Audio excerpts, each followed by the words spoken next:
Hey everyone, Sarah Brown Westling here from the Council of Chief State School Officers National Teacher of the Year program, and I'm excited to introduce Voices from the Classroom, the State Teacher of the Year podcast. CCSSO's National Teacher of the Year program provides a platform for exceptional educators to elevate issues that affect teachers and their students, expand their leadership roles, and inform policy and practice. I was named National Teacher of the Year in 2010, and since then, I've been committed to sharing the stories and elevating the voices of the State Teachers of the Year. It is my hope that this podcast will give you insight into the incredible work they do. The 2021-2022 school year has commenced, and many educators have used their experiences over the last 2 years to reflect on how they can better serve students to ensure their overall success. In these new episodes, the 2021 State Teachers of the Year will share how they used the shift in learning environments as an opportunity to refine their approach to teaching so they can better support students and their varying needs. You can join the conversation on social media by using the hashtag #NTOY21 or by visiting us online at ntoy.org. That's NTOY.org.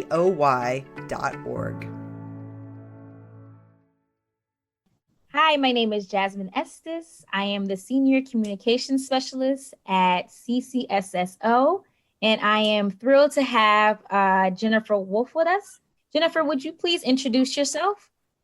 I am Jennifer Wolfe, and I'm the 2021 New York State Teacher of the Year.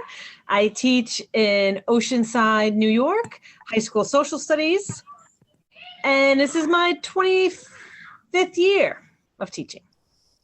Wow, 25 years.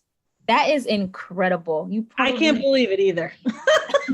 You probably have so much knowledge to share with everyone. That is really admirable. Thank you for sticking with the profession. Thank you. Well, I mean, I can't imagine doing anything else. This is where my heart is. Love to hear that. We love to hear that.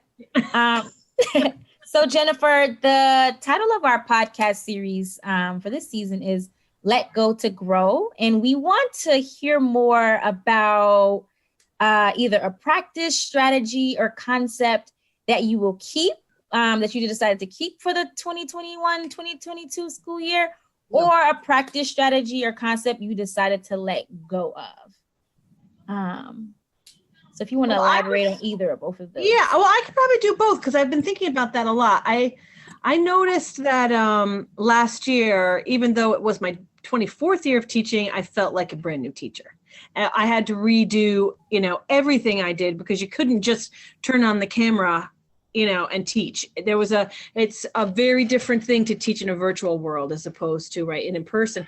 And I had to do a hybrid system where I had kids online in front of me on the computer, and then I had kids in front of me live, right? So what I noticed was I could no longer do things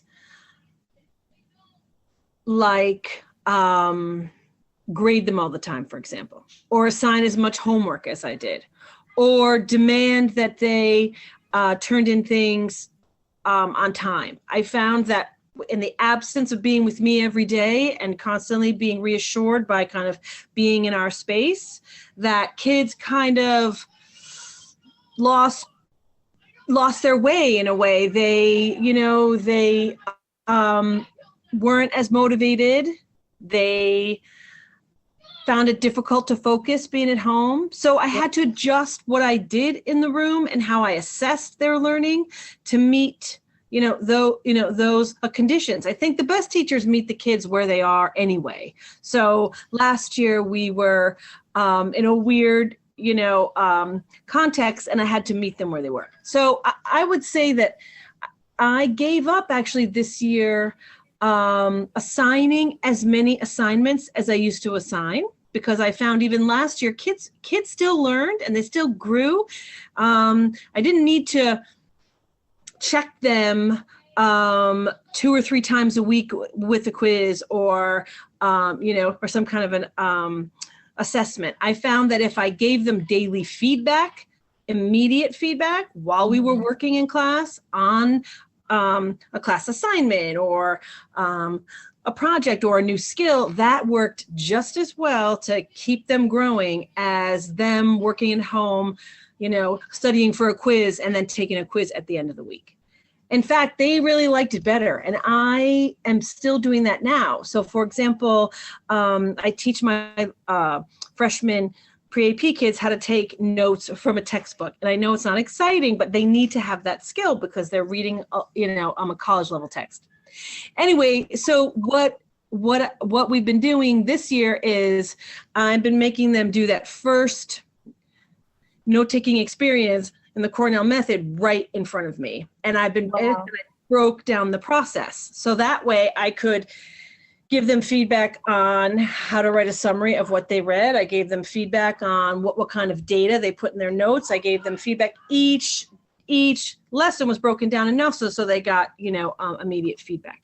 And that seemed to erase the hours of grading I would have done prior to the pandemic when I ran through the instruction and then assigned it to them and said, okay, so let's just turn it in and see how it goes. And then I'd spent hours reading all these notes for weeks, giving them the feedback that I gave them, one-on-one, verbally, and in the moment.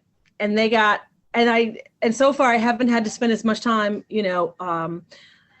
grading the work because they already learned how to do it because I spent all that time with them, and giving them feedback. Right. Oh, that's awesome. So you kept the feedback part, but you just adjusted how you should. Wow. Yeah. I'm happy to say I wasn't writing it, I was speaking it to them because I'll tell you what, kids don't read what you put on the paper. I mean, I could spend hours grading and putting all the comments on the paper, but they don't read it. All they look for is the grade, right? For example. And if you have a conversation with them, you kill two birds with one stone, two essential birds really with one stone. You get to know them and you get to tell them what they need to do to focus on to get better, right? Yeah. And if there's anything they didn't understand about the feedback, they can actually write then and there. It's like an exchange.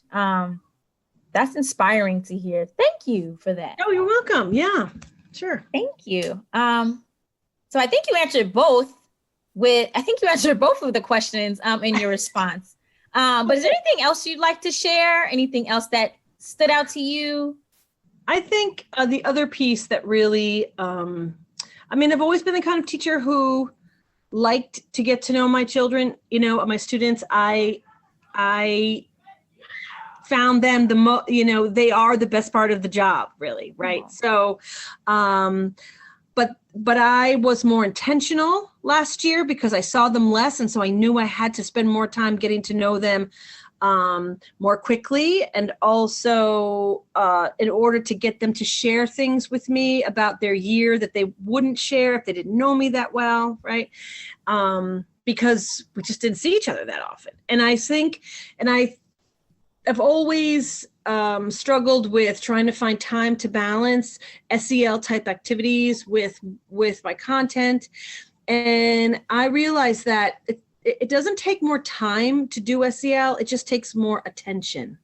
So I need to be more attentive to who's in my room. I don't need to spend hours doing an SEL activity, necessarily. I need to pay attention to who my kids are and what they're doing right then, and be able to give them feedback right then so they know I see them. That's really the biggest battle, Well, that's beautiful. You take so much time and you put in a lot of effort to make sure that all their support, instructional SEL is tailored to their needs. I think that is truly inspiring. And there are lots of people, I think, doing the same kind of thing. I just think it's, we get so bogged down, especially in New York State, because we have all of these state exams. And I think we get bogged down in that content. And I'm not saying that content's not important. For sure, kids need to know how to do things, and they need to know, and they need to know things. But I think that the pandemic taught me that the focus of the job more now than ever has to be the kids and teaching them how to manage their emotions, how to work with other people, how to collaborate, how to be resilient, how to be flexible. Like these are key successful skills that make somebody successful. And so is it important that they know about ancient Japan? No, not really. But is it important to create lessons about ancient Japan that help them work with their colleagues and learn how to problem solve and get them to focus on speaking and listening? Yeah. So I think you can do both. You know what I mean? And I don't think it has to be one or the other. Well, thank you for finding ways to do both. I'm sure your students appreciate it. I'm sure your colleagues appreciate it. I'm sure your students' families appreciate it. Thanks for all you do. And thank you for putting so much thought into how you could apply what you've learned over the last 2 years to this school year. We really appreciate you. And thank you for joining us today. I really appreciate you having me. Thank you so much. It's an honor to be with you. Perfect. Thank you. It's an honor to be with you too. And we look forward to hearing more from you. Anytime. You can call me anytime. Perfect. Thank you, Jennifer. Thanks, Jasmine. Thank you for listening to the latest series of Voices from the Classroom, the State Teacher of the Year podcast.